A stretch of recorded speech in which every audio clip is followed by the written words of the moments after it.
Congratulations! Hello! Welcome to another Dreadlocks question and answer video where I answer your questions. Shall we get on with it? Yes, we shall. First question number 1, is coming courtesy of Jared Coleman. What would Jared like to know? Question, what are your thoughts on twisting dreads at the root? I only do it sometimes to help start Congo Dreads. Twisting as a method is best used on Afro textured hair and not Caucasian straight hair. Twisting Caucasian straight hair does not do a whole lot. Twisting over time can cause damage because every time you twist, let's say you just break a few hairs, so few hairs that you don't even notice, but over time, because dreadlocks are kind of a long-term deal, if you do keep twisting, those breakages can add up and lead to thinning roots. It is probably the #1 cause of thinning roots unless you're just plain old going bald. With regards to it being used to help form Congos, yeah, you're going to twist two dreads together and they're going to be held next to each other, so those are going to be more likely to Congo than two dreads that are, you know, a long way apart from each other.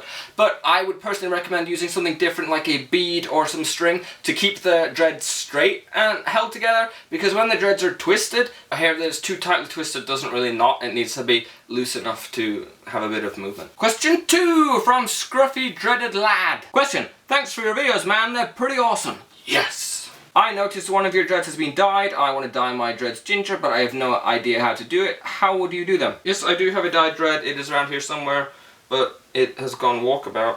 Where's it gone? No, it's fallen out in my sleep. No. Seriously? What? There it is! Yeah, I dyed a dread. The #1 question when it comes to dyeing dreads that people ask is dyeing dreads, is bleaching dreads bad for dreads? Yes would be the answer, but only in the same way that it's bad for hair in general. So you know, if you dye hair lots of times, bleach hair lots of times, you damage the hair. Well, dreads are made of hair, so over a long term it will damage them in the same way. If you want to dye or bleach dreadlocks, obviously you can, and many people do. My advice is to paint the stuff on the outside, so whether it's dye or bleach, don't soak the dreadlock in it, just paint it on the outside. You don't need to soak it because you don't need to dye or bleach the hairs on the inside because no one can see them. Also, it takes forever to rinse out the bleach and dye, so if you soak it in there, you're going to spend like a week washing that stuff out, and all that washing is not particularly good for the dreads because it's kind of rough washing. Also, you wouldn't want to leave bleach stuck in there because bleach will continue to do its work until it's washed out. Føgle Fyren. Question. Hey, lazy, smiley face. I have been thinking about getting dreadlocks in a long time now, but my hair is not long enough. Is it the same if I get dreadlocks with extensions? Lots of people extend dreadlocks, lots of people extend young dreadlocks because young dreadlocks are normally short and lots of people want long dreadlocks. If your hair is not long enough to make dreadlocks, then it's slightly more complicated because lots of people will make short dreadlocks and then add extensions to them. But if your hair is not long enough to even create little dreadlocks to attach the extensions to, then I would personally recommend waiting until your hair is long enough to do that, even just create the short dreadlocks and get them started. Otherwise, you're kind of just going to be adding extensions to your normal hair and it's then not the same thing. Kyle Innes. Question 4, Kyle Innes. Question, what do you think about making a sea salt / lemon juice spray to be applied to dreads for tightening? Does it do anything and is it harmful in any way, such as buildup, etc.? Okay, so you mentioned applied to dry dreads.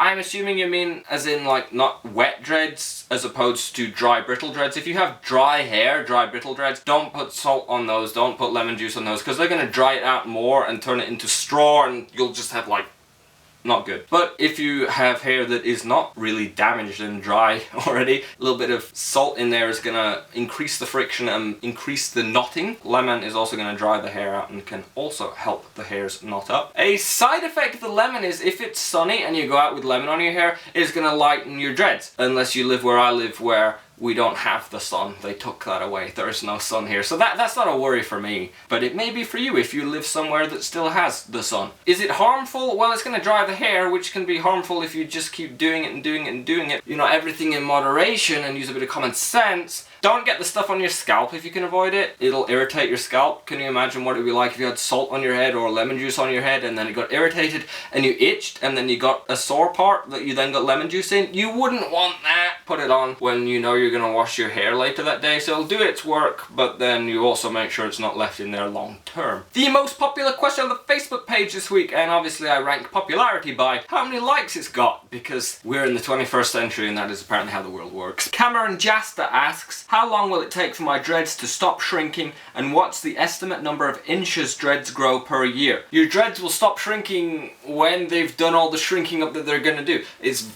I was going to say it's very hard to say how long that will take, but actually it's impossible because it depends on your hair length, your hair type, and the method you use to start the dreads. For some people, they get all their shrinkage in the first day. If you really tightly backcomb and then really tightly crochet, you can shrink the dreads up to as small as they can possibly go, all in day one. Whereas if you go for something like a twist and rip, which is kind of loose going, you will end up with dreads that are, you know, a little bit shorter than your normal hair, but then find over the months that they shrink up. So I'm afraid I really cannot tell you how much longer they're going to shrink for, because I have no idea, and no one's going to be able to give you anything other than guesses. I tend to tell people that be prepared to lose half the length, but most people don't. Somewhere around a third is what I would expect for most people, but some people lose pretty much nothing, some people lose a lot. What's the estimate of number of inches that dreads grow per year?